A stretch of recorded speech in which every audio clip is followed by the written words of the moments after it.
Welcome to 3-Act Structure Explained, where we prove that every movie is secretly the same movie. This time, we're looking at Pixar's Elio. Ready? Go!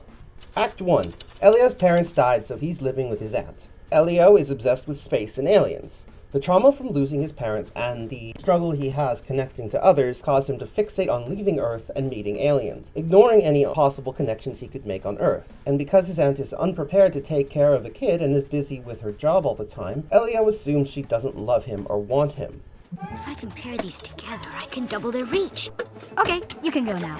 Go? Coming You need tonight. to make friends, or just a friend. I don't care about friends. I need to meet aliens. Why? Because there's 500 million habitable planets out there, and one of them's gotta want me. Because obviously you don't. In the inciting incident at his aunt's job, an alien responds to the Voyager record, and Elio sneaks in to reach out to them. The aliens then come and abduct him, just like he's always wanted. The aliens want him to join the Communiverse, although they falsely assume Elio is the leader of Earth. And then when another alien, Lord Grygon, is denied entry, he declares war. The Communiverse almost denies Elio entry so that they may run away from the new conflict. So Elio promises to stop Lord Grygon in exchange for membership. In Act 2, Elio fumbles through negotiations. Grygon and Elio have a lot in common. They're both lonely people who feel rejected by others. Elio has no idea how to help him or change his mind because he hasn't figured out how to solve those problems himself. How dare they reject me? Why waste your life trying to connect with people who don't get you? It's time to move on. We see how Elio never once thinks about how his aunt might feel with him being gone. In the increasingly likely event that you will die, would you like to notify your next of kin on Earth? No, that's okay. Speaking of, in the B-plot, an Elio clone is sent down to take his place so that nobody notices he's gone. Elio's aunt is weirded out by how normal he's acting. Well, she also discovers that there really were messages from aliens. Predictably, Elio gets on Grygon's bad side and thrown in jail. But in the midpoint, he escapes and stumbled into Grygon's son, Glorden. So he convinces Glorden to be a voluntary kidnapping victim. And it works. Grygon promises to back off in exchange for his son back. Lately, I've just been ignored. But now my dad's finally gonna pay attention to me. Do your parents pay attention to you? Well, my aunt Olga doesn't care. With me out the way, she can do what she really wants.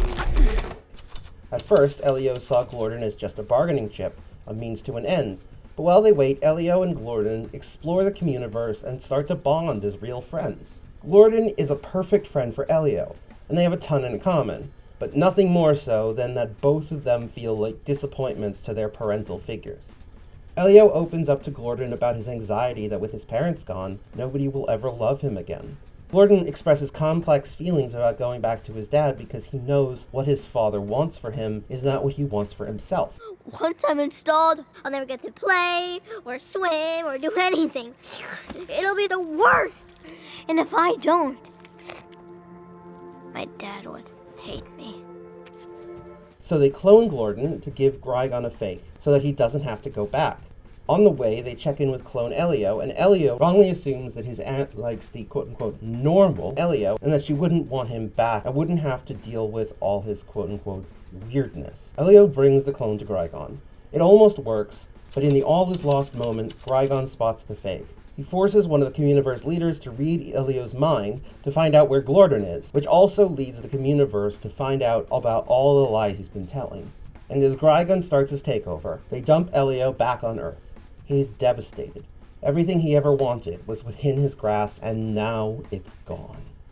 But he stumbles across his aunt, who had figured out the whole clone thing, and when he sees how badly she wanted to get him back, he realizes that she had loved him all along. She just didn't know how to make him feel loved. The only thing I want is you. Glorden accidentally launches a pod to Earth and crash lands at the military base. In the climax, Elio and his aunt sneak in to rescue Glorden, who can't survive in Earth's colder atmosphere. They do it through working together and understanding each other.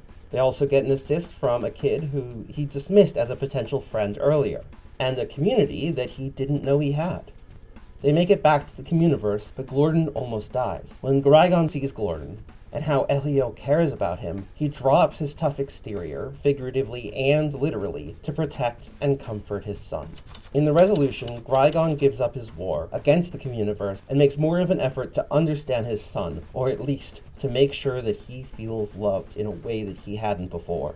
Elio is offered entry into the Communiverse, but he turns it down, deciding that he belongs on Earth with his aunt and try to make an effort to build a community in the world that he truly belongs to.